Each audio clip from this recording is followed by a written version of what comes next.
Para sa iba pang balita, iba't ibang port management offices sa ilalim ng PPA nakiisa sa week-long na selebrasyon ng National Maritime Week ngayong taon. Ang pagsasama-sama at aktibong pakikilahok ng Philippine Ports Authority ay nagpapakita ng pagkakaisa ng maritime community tungo sa iisang hangarin na mapaglingkuran ng ating bayan. At ang kumpletong detalye babahagi sa atin ni Cara Perdito.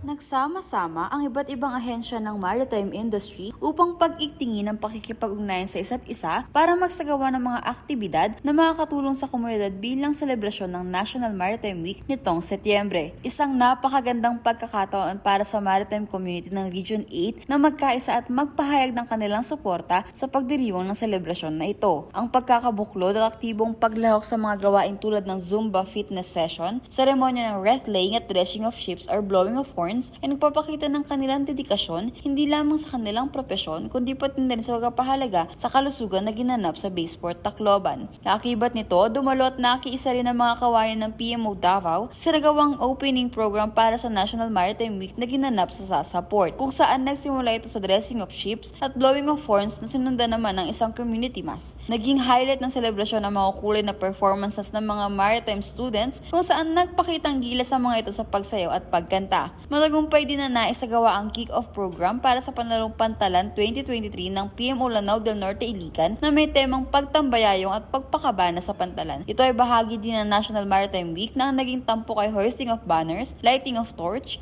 oath of sportsmanship at Zumba dance contest. Matatandaan din na nitong Hulyo 2023 ay sinagawa ang 184th Maritime Forum sa head office ng Philippine Ports Authority. Ito ay patunay lamang ng mas malawakang pagkakaisa at pagkakabuklod ng maritime community tungo sa iisang hangarin na mapaunlad at mapaglingkuran ng ating bayan. Cara Perdito para sa PPA TV.